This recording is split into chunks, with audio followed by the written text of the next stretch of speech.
You Booked It, episode 35. Hey, entertainers and performers of the world. I'm your host, Dane Reese, and welcome to You Booked It, where I chat with inspiring entertainers 7 days a week. By digging into their journey, we're going to discover everything you need to do to be a successful entertainer.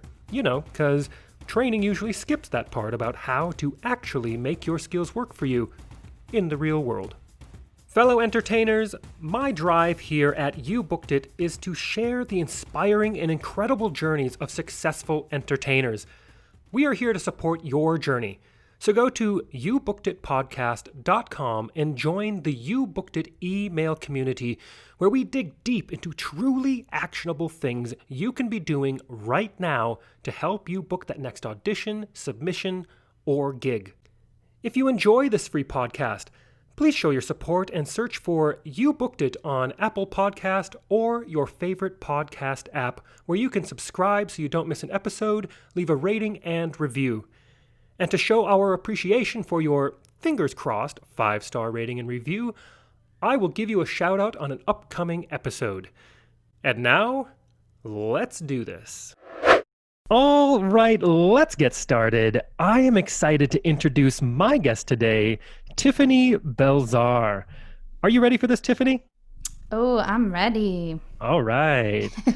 Tiffany is an award-winning singer, songwriter, performer, instructor, and frontwoman to the indie rock band DDWhite. Tiffany's voice is featured in the opening credits to Austrian TV series Tracker Hörnerblut. Her song, Even a Girl, was highlighted in the 2019 Audience Award Soho International Film Festival winner Misty Button.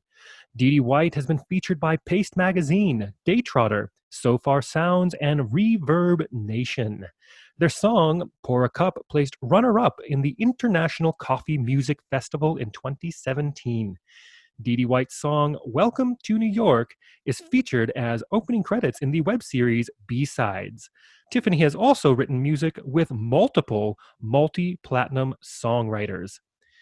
Tiffany composed the music for the kids' musical Gary the Invincible in 2013, and prior to that, toured the country with The Marvelous Wonderettes and off-Broadway with the national tour of Angelina Ballerina the Musical. Tiffany enjoys instructing her wildly popular Mommy and Me music and yoga classes and provides live music entertainment for weddings, birthdays, other events, and online kids media with her company, doodlecompany.com. Be sure to check out Tiffany's children's music video series on YouTube and keep a lookout for her upcoming solo EP.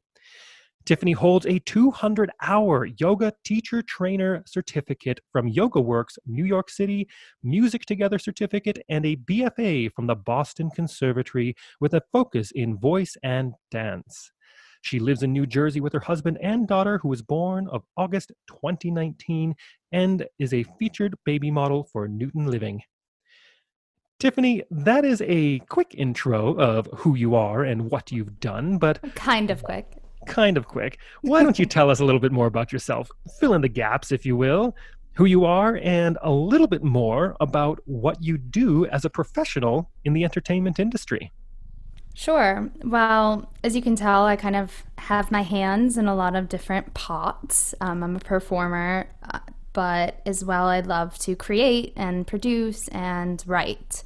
And so for me, it was kind of bringing the two together. How am I a performer, but how am I also creating projects? So that's where we've come to now. But I'm a mom now, so it's also balancing that as well. So yeah, that's what I'm doing nowadays. Lots of different things. Love it. Well, let's move to this next section here. And look, I am a sucker for a good quote. What's your favorite quote you'd like to share with our listeners? Sure. Well, the first one that came to mind is be here now. I love that. Can you expand on that a little bit, on how you've applied that to your daily life and your career? Sure, absolutely. So I lost my father at an early age, and I just think it made me conscious to the value of time and And so, yeah, the be here now, let's just be in this moment so we can fully take in everything that it has to offer versus thinking about the past, thinking about the future. I think it helps us find peace now. Absolutely. And let's move on to this section. So, Tiff, of course, you're an entertainer. I am an entertainer. And Woo! I think you'd agree that this industry is one of the most subjective, brutally honest, personally emotional industries either of us have probably experienced.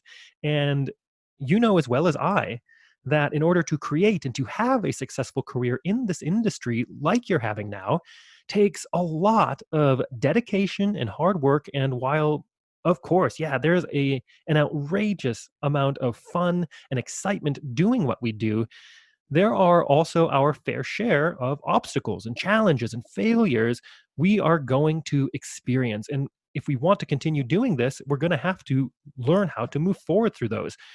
Tell us, what is one key challenge, obstacle, or failure you've experienced in your career, and how did you come out the other side better because of it? For me, it was that I made this big goal of being on Broadway, and haven't got there yet. And so back in the day, I just think, well, but once I get on Broadway, that's going to be when I'm successful. Meanwhile, I was accumulating all these small successes and kind of just sweeping them under the rug and not really seeing the big picture that I was starting to create a career that wasn't cookie cutter. It was my career that's different from everybody else's because I'm different, right? So I think, it's just that idea of that I had to make it on Broadway and lacking to see at first that I was starting to create my own. Yeah, and are you able to maybe talk about that time when you realize that you reflect and you go, hold on, what I'm doing is great. What I'm doing is my journey, my path. It didn't have to be this preconceived idea of what a successful career was supposed to be. Yeah, I mean, I guess I'll think about when I first composed music for a musical and I sat on the other side of the table in an audition room and thought, how could I be here right now? Like, what am I doing here? But there's so many possibilities. You can be on either side of the table and love your career and love what you do. And I think everybody should strive to. Absolutely. Well, let's move to this section now to a time that I like to call your spotlight moment. Oh. That that's right. That one moment in time you realized, yes, I am going to be an entertainer for a living. Or maybe it was, yes, this is what I need to be doing as an entertainer. Tell us about that. Sure. I think back to when my mom submitted me to the Detroit Pistons to sing the national anthem. It was on national television and they picked me. Whoa. Yeah, it was I think I was 14 or 15, something like that. I was in high school. And so, yeah, they chose me, and I was so nervous, but I went down in the middle, and all these really tall basketball players all around me, and there's tiny me shaking at the mic, and just seeing my name scrolling across, and knowing it was on national television, thinking, oh man, this is it. Like, I like to perform. That is so cool. I love that. Mm. Well, let's piggyback on that and let's talk about your number one booked it moment. Walk us through that day, the auditions and callbacks, if those happen to be part of it. What was going on in your life, and what about that moment makes it your favorite booked it moment? Okay. Well, the one that initially comes to mind, which is probably a little bit against the rules, is honestly recently my booked it moment was when I gave birth to my daughter. Love it. And Yeah. I booked it as a mom. That honestly, I mean, that's the biggest thing that's ever happened in my life. So I just think, yeah, that's when I booked it as a mother. Yeah. I love it. I mean, what a trip having children is, and it's so incredible. Yeah, you learn so much. Learn so much. It's amazing. Yeah, I love that. Yeah.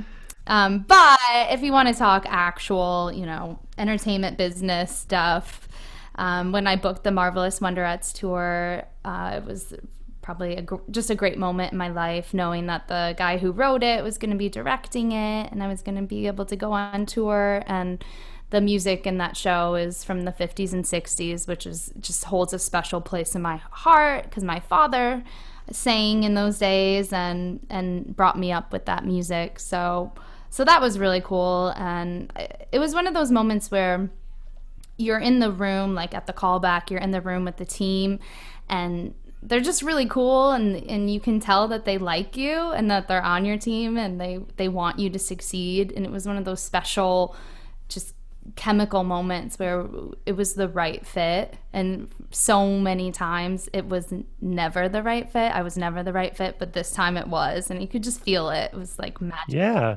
magic in the air. love it. Yeah. Well, let's take a moment to talk about the present. What projects are you working on now? What are you looking forward to? And, it's a weird time. We've got this crazy global pandemic happening amongst so much other crazy stuff.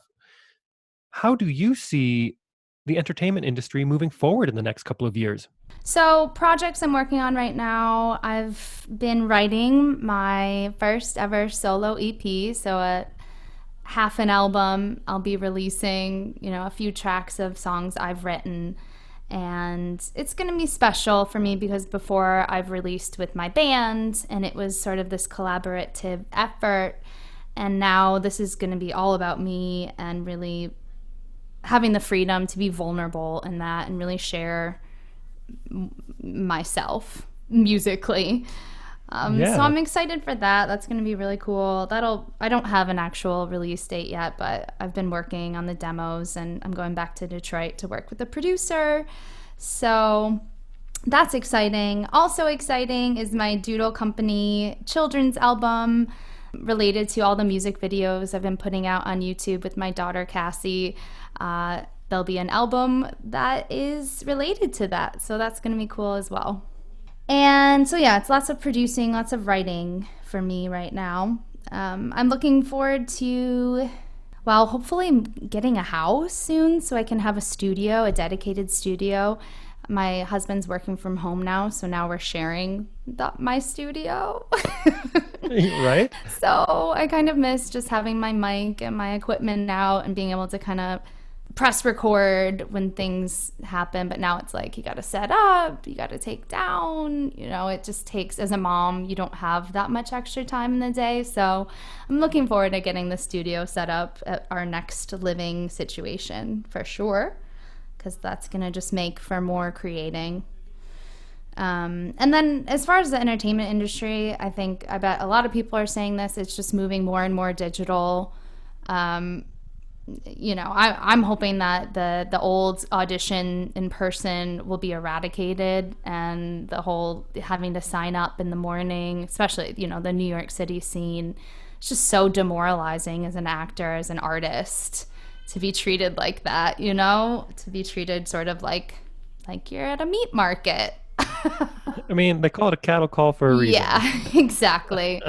And our generation will probably be the last generation that had to go through that, and we'll be like, in our day, we had to go line up around the block. Honestly, though. Seriously. So I'm excited for that because I think as artists, we're able to show the best of ourselves a little bit easier when we're in more control of everything that goes into it. Absolutely. And what I found after moving out to Vegas and, going to school on the East Coast, going to New York, and you go into these auditions and, you have your book, right? Mm-hmm. And it's giant and you're only seeing a small percentage of it ever. Mm-hmm. And you collaborate with the accompanist and it's great. And that's that whole experience. But what I've found happening more and more is, especially on the West Coast or on anything that's not a equity show, is that everyone would prefer you just show up with a karaoke track and sing to that. Mm-hmm. Because, I mean, they're saving money because they're not hiring accompanists. Mm-hmm. They're seeing more people because now you don't have to collaborate with anyone. And you already know what it's going to sound like. So you Mm-hmm. usually get a better audition out of people because you have more control over the variables. Yeah, there's this whole line of thought that just likes to keep that intact. Like, well, you can be on Broadway if you can do a good audition under these hard conditions. And it's like, no, you can be on Broadway and do a great job without that.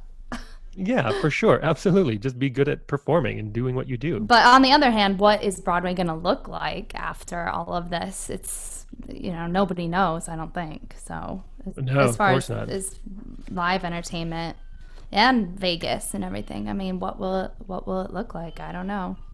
Do you? Nope, time will tell. All right, well, let's move on to one of my favorite sections in the interview. I call it the Grease Lightning Round. Go grease lightning, you're gonna hit the ground. Love it. I am going to ask you a handful of questions. I want you to answer them as quickly and concisely as possible, one after another. Are you ready? Yes, I'm ready. Let's do it. First question. What was the one thing holding you back from committing to a career as an entertainer? I think it was not knowing where to start at first, because, like I said before, I'm a writer and a performer. So for me, success didn't mean just going to auditions. It meant something different for me. It meant writing, getting on every day, showing up to the pad of paper or my musical instrument and writing. For sure. And the second question. What is the best piece of advice you have ever received? Inhale, let, exhale, go.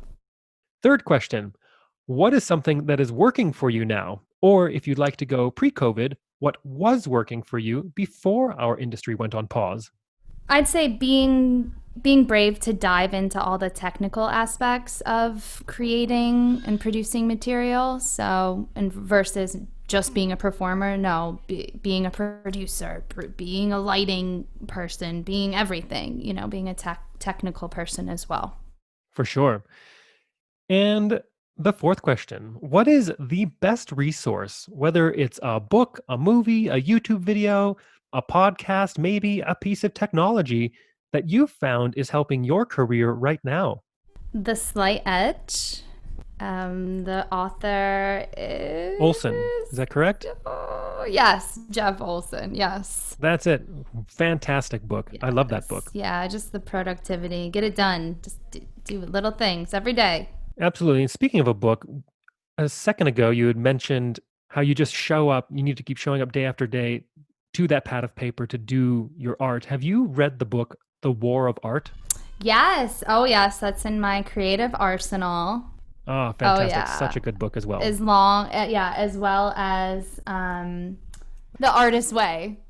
I know we learned about that at school at Boston Conservatory, and I return to that every year. Go back to The Artist's Way. Do it. Yeah, for sure. All right. And the fifth question. If you had to start your career from scratch, but you still had all the knowledge and experience you've collected from your career in this industry, what would you do or not do? Would you do anything differently, or would you keep it the same? I would have pursued learning a musical instrument to accompany myself earlier. Well, not earlier. I did pursue it earlier, but I didn't keep up with it. So I learned guitar when I was a kid. I learned piano as a kid, and I just didn't keep up with it as a way to accompany my singing voice. And so I kind of was behind. I felt like I was behind when I went out into the big bad world, and I realized I need to be able to play for myself, if I want to be able to easily perform anywhere, even, of course, you go home and your family's like, will you sing for us? And, it's cool to have an instrument and be able to play it. So I'm happy to say I've worked on it all these years and I can now. And I kind of wish I would have did that earlier. And then For sure. And then, like I said before, just like the technical stuff, I was always drawn to video editing. I was always drawn to it. I just kind of wish I wouldn't have stopped myself and just said, no, I'm just a performer. No, you're not just a performer. You're all these things. You have all these ways that you can express yourself as an artist and performer. For sure. And the last question.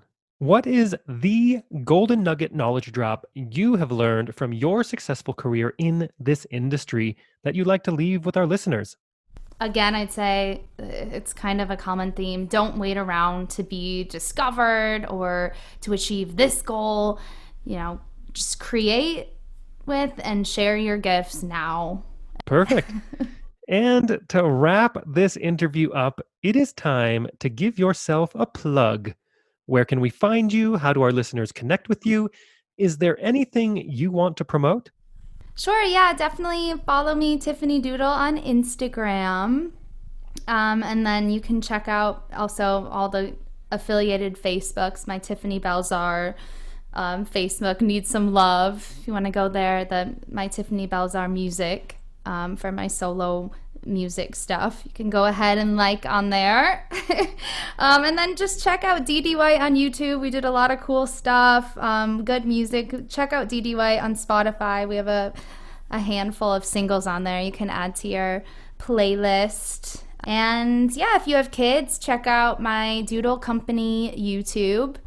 And yeah, be sure to check out the video series of nursery rhymes. I took a stab at the good old nursery rhymes and put my stamp on it, did it a little differently. Even used my theater background with the Old MacDonald version I did with my daughter, and I play a female version of Old MacDonald. You probably haven't heard of her before. But she existed. She does. Brilliant. I'm going to have to go check it out. Definitely with your daughter. Yes. She can let me know if it's good or not, She can For sure. Yeah, the kids don't lie, right? Oh, they don't. They certainly don't. All right, Tiffany, thank you so much for joining me today. It's been a pleasure to have you here. Thanks, Dane. Good to talk to you again. Give it up for our 5-star reviewers, Lolo Nooms, Steffi T, 1982, and Yes Hessings. Thank you so much for your support. Thank you so much for joining us today. My one call to action for you is to go to youbookeditpodcast.com and join our free email community, where we dig deep into a continually growing resource of truly actionable things you can be doing right now to help you advance your entertainment career. Don't miss an episode. We have a new guest 7 days a week. Search for You Booked It on Apple Podcast or your favorite podcast app and subscribe today. All the best to you. We'll see you tomorrow.